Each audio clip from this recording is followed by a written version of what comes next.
ਅੱਜ ਦੀ ਵੀਡੀਓ ਹੀ ਤੁਹਾਨੂੰ ਮੈਂ ਇੱਕ ਸਕੂਲ ਦਿਖਾਉਣ ਜਾ ਰਿਹਾ ਹਾਂ।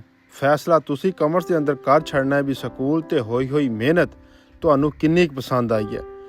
ਕਦੀ ਸਕੂਲ ਸਿਰਫ ਪੜ੍ਹਾਈ ਦੀ ਜਗ੍ਹਾ ਨਹੀਂ ਹੁੰਦਾ, ਬਲਕਿ ਇਲਮ, ਖੂਬਸੂਰਤੀ ਤੇ ਯਾਦਾਂ ਦਾ ਇੱਕ ਹਸੀਨ ਮਜਮੂਆ ਬਣ ਜਾਂਦਾ ਹੈ। ਅੱਜ ਮੈਂ ਤੁਹਾਨੂੰ ਬਹੁਤ ਹੀ ਪਿਆਰਾ ਅਦਾਰਾ ਗਵਰਨਮੈਂਟ ਸੈਕੰਡਰੀ ਸਕੂਲ ਚੱਕ ਨੰਬਰ 5657 DV ਦੀ ਇੱਕ ਬਹੁਤ ਹੀ ਖੂਬਸੂਰਤ ਵੀਡੀਓ ਦਿਖਾਉਣ ਲੱਗਾ। ਜਿਵੇਂ ਹੀ ਸਕੂਲ ਦੇ ਦਰਵਾਜ਼ੇ ਤੇ ਅੰਦਰ ਕਦਮ ਰੱਖਿਆ ਜਾਂਦਾ ਹੈ, ਸਭ ਤੋਂ ਪਹਿਲਾਂ ਜੋ ਚੀਜ਼ ਦਿਲ ਨੂੰ ਖੁਸ਼ ਕਰ ਦਿੰਦੀ ਹੈ ਉਹ ਨੇ ਰੰਗ ਬਰੰਗੇ ਫੁੱਲ।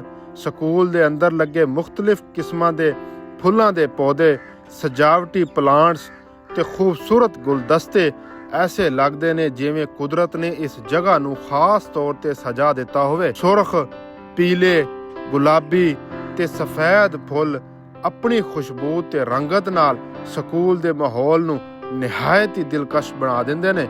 ਹਰ ਪਾਸੇ ਹਰਿਆਲੀ ਤੇ ਫੁੱਲਾਂ ਦੀ ਰੌਣਕ ਹੈ। ਜਦੋਂ ਕੈਮਰਾ ਉਹਨਾਂ ਫੁੱਲਾਂ ਤੇ ਫਿਰਦਾ ਹੈ ਤੇ ਹਰ ਨਵਾਂ ਰੰਗ ਨਜ਼ਰ ਆਉਂਦਾ ਹੈ ਤਾਂ ਮਹਿਸੂਸ ਹੁੰਦਾ ਹੈ ਜਿਵੇਂ ਸਕੂਲ ਦੀ ਫਜ਼ਾ ਖੁਸ਼ਬੂ ਨਾਲ ਭਰ ਗਈ ਹੋਵੇ।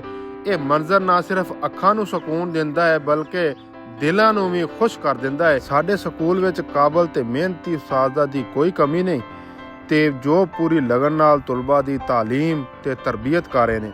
ਉਹਨਾਂ ਵਿੱਚ ਚੰਦ ਟੀਚਰ ਤੁਹਾਨੂੰ ਮੈਂ ਇਸ ਵੀਡੀਓ ਦੇ ਅੰਦਰ ਮਿਲਾ ਦਿੰਦਾ ਹੈ, ਜਿਹਦੇ ਵਿੱਚ ਜਨਾਬ ਸਾਹਮਣੇ ਤੁਸੀਂ ਦੇਖ ਰਹੇ ਹੋ ਗੁਲਜ਼ਾਰ ਸਾਹਿਬ ਨੇ ਤੇ ਨਾਲ ਜਨਾਬ ਮਾਸਟਰ ਯੂਸਫ ਸਾਹਿਬ ਖੜੇ ਨੇ। ਹੁਣ ਤੁਹਾਡੀ ਮੈਂ ਮੁਲਾਕਾਤ ਕਰਾਉਣਾ ਇੱਥੇ ਦੇ ਦਰਜਾ ਚਹਾਰਮ ਦੇ ਬਹੁਤ ਹੀ ਰੌਣਕੀ ਬੰਦੇ ਜਨਾਬ ਯਕੂਬ ਰਿਆਰ ਨਾਲ। ਜਿਵੇਂ ਸਕੂਲ ਸੋਹਣਾ ਉਵੇਂ ਸੋਹਣੇ ਕਸ਼ਮੀਰ ਸਾਹਿਬ ਵੀ ਲੱਗ ਰਹੇ ਨੇ। ਮੌਜੂਦਾ ਦੌਰ ਦੀ ਜ਼ਰੂਰਤ ਨੂੰ ਸਾਹਮਣੇ ਰੱਖਦੇ ਹੋਏ ਸਾਡੇ ਸਕੂਲ ਵਿੱਚ ਜਦੀਦ ਕੰਪਿਊਟਰ ਲੈਬ ਵੀ ਮੌਜੂਦ ਹੈ, ਜਿੱਥੇ ਤੁਲਬਾ ਨੂੰ ਕੰਪਿਊਟਰ ਦੀ ਤਾਲੀਮ ਦਿੱਤੀ ਜਾਂਦੀ ਹੈ ਤਾਂ ਕਿ ਉਹ ਟੈਕਨੋਲੋਜੀ ਦੇ ਮੈਦਾਨ ਵਿੱਚ ਅੱਗੇ ਵਧ ਸਕਣ। ਅਦਾਰੇ ਦੇ ਹੈਡ ਮਾਸਟਰ ਮੋਹਤਰਮ ਜਨਾਬ ਮਿਹਰਬਾਨ ਆਸਫ ਸਾਹਿਬ ਨੇ ਉਹਨਾਂ ਦੇ ਪਿਛਲੇ 10 ਸਾਲਾਂ ਦੀ ਮਿਹਨਤ, ਲਗਨ ਤੇ ਕਿਆਦਤ ਦਾ ਨਤੀਜਾ ਹੈ ਕਿ ਅੱਜ ਸਕੂਲ ਦੀ ਤਰੱਕੀ ਹਰ ਤਰਫ ਸਾਫ਼ ਨਜ਼ਰ ਆਉਂਦੀ ਹੈ। ਉਹਨਾਂ ਦੇ ਦਫ਼ਤਰ ਵਿੱਚ ਸਕੂਲ ਦੀਆਂ ਕਾਮਯਾਬੀਆਂ ਤੇ ਪਿਛਲੇ ਸਾਲਾਂ ਦੇ ਟਾਪਰ ਤਾਲਬੇ ਇਲਮਾਂ ਦੀ ਲਿਸਟ ਵੀ ਮੌਜੂਦ ਹੈ, ਜੋ ਬਾਕੀ ਤੁਲਬਾ ਲਈ ਹੌਸਲਾ ਅਫਜ਼ਾਈ ਦਾ ਸਬਬ ਬਣਦੀ ਹੈ। ਸਕੂਲ ਦੇ ਕਲਾਸਰੂਮ ਖੁੱਲ੍ਹੇ, ਕੁਸ਼ਾਦਾ ਤੇ ਹਵਾਦਾਰ ਨੇ। ਕਲਾਸਾਂ ਦੀਆਂ ਦੀਵਾਰਾਂ ਉੱਤੇ ਲੱਗੇ ਤਾਲੀਮੀ ਪੋਸਟਰ ਬੱਚਿਆਂ ਦੇ ਜਨਰਲ ਨੌਲੇਜ ਵਿੱਚ ਇਜ਼ਾਫਾ ਕਰਦੇ ਨੇ ਤੇ ਸਿੱਖਣ ਦੇ ਅਮਲ ਨੂੰ ਹੋਰ ਦਿਲਚਸਪ ਬਣਾ ਦਿੰਦੇ ਨੇ। ਯਕੀਨਨ ਸਾਡਾ ਗਵਰਨਮੈਂਟ ਸੈਕੰਡਰੀ ਸਕੂਲ ਸਿਰਫ ਤਾਲੀਮ ਦੀ ਜਗ੍ਹਾ ਨਹੀਂ ਬਲਕਿ ਇੱਕ ਐਸਾ ਅਦਾਰਾ ਹੈ ਜਿੱਥੇ ਇਲਮ, ਮਿਹਨਤ, ਨਜ਼ਮ ਓ ਜ਼ਬਤ ਤੇ ਖੂਬਸੂਰਤੀ ਇਕੱਠੇ ਨਜ਼ਰ ਆਉਂਦੇ। ਮੇਰਾ ਨਾਮ ਹੈ ਜੀ ਮੁਹੰਮਦ ਅਨੀਸ। ਉਮੀਦ ਹੈ ਤੁਹਾਨੂੰ ਇਹ ਵੀਡੀਓ ਪਸੰਦ ਆਈ ਹੋਏਗੀ।